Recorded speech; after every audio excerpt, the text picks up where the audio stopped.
The same brain that got you through school, helped you navigate relationships, and solves problems every single day is actively working against your financial success. Not because you're bad with money, not because you're lazy, but because your brain was built for a completely different world, a world where money didn't exist, and it never got the update. Think about the last time you avoided checking your bank account because you knew it wouldn't be good news, or the last time you got a bonus and somehow it was gone within 2 weeks, or the last time you told yourself you'd start saving next month, and next month became next year. That wasn't weakness. That was your brain doing exactly what it was programmed to do. The problem is, it was programmed 200,000 years ago, and nobody told it that the world changed. In this video, I'm going to show you 4 specific ways your brain keeps you financially stuck, and for each one, I'm going to give you a simple, practical override that actually works. You don't need a psychology degree. You don't need to be a finance expert. You just need to understand what's happening inside your head, and then use that understanding to work smarter than your own instincts. Brain trap number 1. It's called loss aversion, and this one is responsible for more bad financial decisions than almost anything else. Here's how it works. Your brain does not treat gains and losses equally. Losing $100 feels roughly twice as painful as gaining $100 feels good. Read that again. Losing $100 hurts twice as much as winning $100 feels great. The pain of loss is not equal to the joy of gain. It is double. This isn't a character flaw. This is biology. Psychologists Daniel Kahneman and Amos Tversky proved this with decades of research. Your brain is wired to fear loss far more than it desires gain. And that wiring made perfect sense 200,000 years ago when losing food meant dying. But it causes serious damage to your finances today. Here's what loss aversion looks like in real life. You avoid investing because the market might go down and you'll lose money, even though not investing guarantees you lose money to inflation every year. You keep money in a savings account earning 1% interest because at least it feels safe, even though at 5% inflation you're losing 4% of its value every year guaranteed. You hold on to a bad investment hoping it'll recover instead of cutting your losses and moving on. In every single case, your brain is choosing the pain of a certain small loss over the risk of a bigger one. It feels logical. It isn't. It's like being so afraid of getting wet that you refuse to leave the house, and then your roof leaks on you. Either way, you're getting wet. But one of those options also gets you outside. Here is how you override loss aversion. Reframe the question. Instead of asking, what could I lose if I invest? Ask, what am I guaranteed to lose if I don't? Because here's the truth. Keeping money in cash is not safe. It is slowly shrinking every year, invisibly. The moment you understand that doing nothing has a guaranteed cost and investing has a managed risk, the calculation changes completely. The brain that feared loss will start to fear the right thing, not the market going down, but the slow, silent drain of not participating. Brain trap number 2, present bias. This is the reason you've said, I'll start saving next month approximately 1,100 times. Present bias is your brain's tendency to value things that are available right now massively more than things in the future. And I mean massively. Researchers have found that most people would rather have $50 today than $100 in 6 months. Even though $100 in 6 months is objectively twice as much, your brain doesn't care about future you. Future you is basically a stranger, and your brain does not naturally make sacrifices for strangers, even when that stranger is yourself in 6 months. Present bias is why you spend the bonus instead of investing it. It's why you book the holiday before you've sorted the emergency fund. It's why the gym membership you'll definitely use starting January goes unused until March, and then forgotten entirely. It's why you think about your retirement plan and then immediately think about what's for dinner. Your brain genuinely cannot feel the future the way it feels the present. The pleasure of the holiday is real and immediate. The pain of not having retirement savings is distant and theoretical, so your brain picks the holiday every time, without guilt, without hesitation. Present bias is like having a devil on one shoulder and a financial planner on the other, except the devil has a speaker system and the financial planner is whispering from the next room. You can barely hear the planner. The devil is very persuasive and also offering you a snack. The override for present bias is deceptively simple. Automate everything. Do not rely on future you to make good decisions. Future you will be tired. Future you will have had a bad day. Future you will have really good reasons to skip the savings this month. Set up an automatic transfer to your investment account on the day you get paid before you can spend it. Pay yourself first automatically, not the version of yourself who checks the balance and decides if there's enough left to save. The automatic version who never even sees the money hit the spending account. When saving requires no decision, present bias has nothing to sabotage. Brain trap number 3, social comparison. This one is brutal in the age of social media. Your brain is hardwired to constantly compare itself to the people around you. It's been doing this since humans lived in tribes because your position in the group determined your access to food, protection, and mates.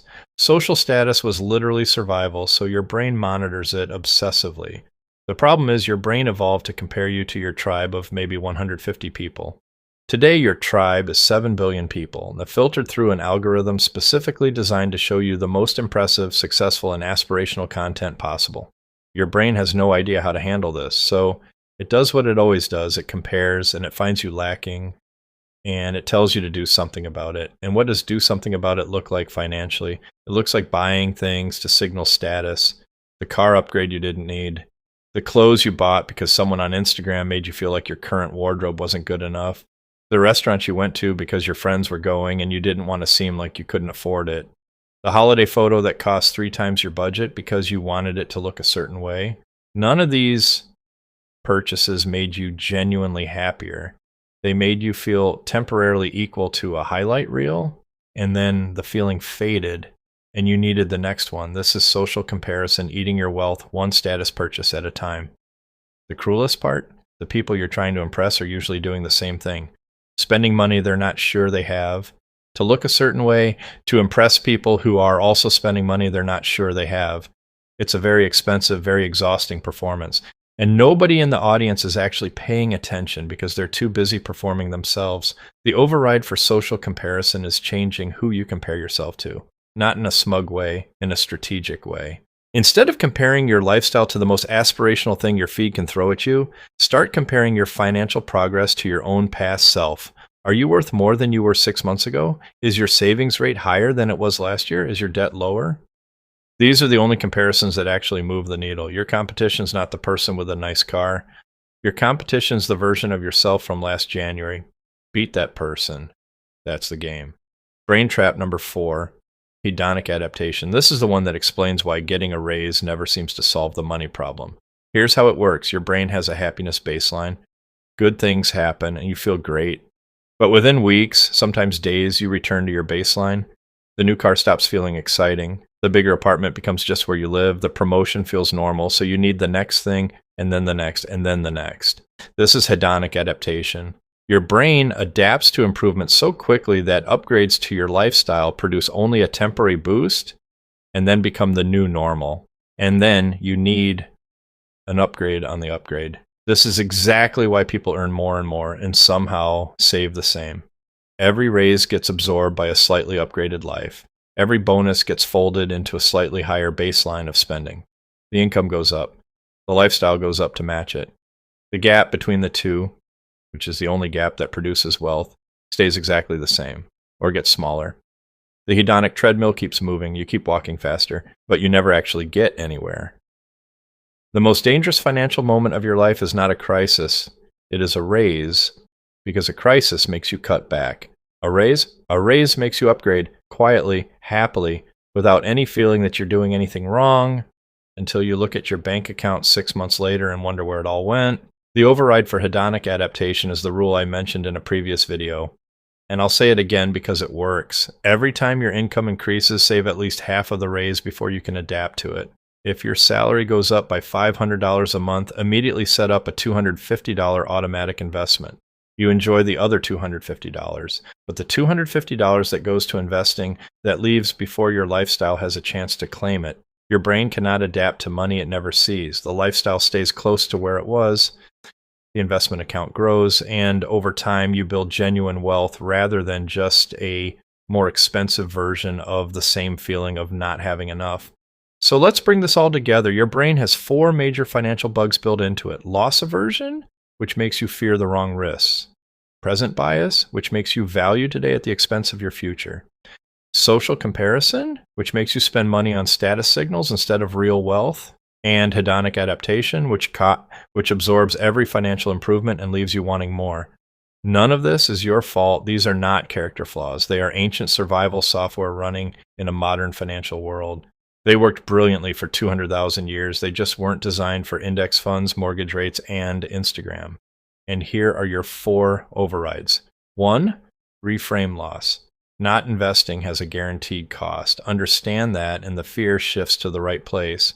2, automate everything. Remove future you from the decision entirely. Pay yourself first automatically on payday. 3, compare yourself to your past self only. Your financial progress is the only scoreboard that matters. 4, save half of every raise immediately before your lifestyle adapts and claims it. 4 bugs, 4 fixes. None of them require willpower. All of them require setting something up once and then letting the system do the work. Here's the thing I want you to walk away with. Building wealth is not a test of character. It's not about being more disciplined or more motivated or more responsible than other people. It's about understanding how your brain works and building a system that works with it, not against it. Smart people with bad financial systems lose. Average people with good financial systems win every time. The brain is the variable, the system is the solution. So here's the question I want to leave you with. Which of those 4 brain traps do you think affects you the most? Loss aversion, present bias, social comparison, or hedonic adaptation? Drop it in the comments.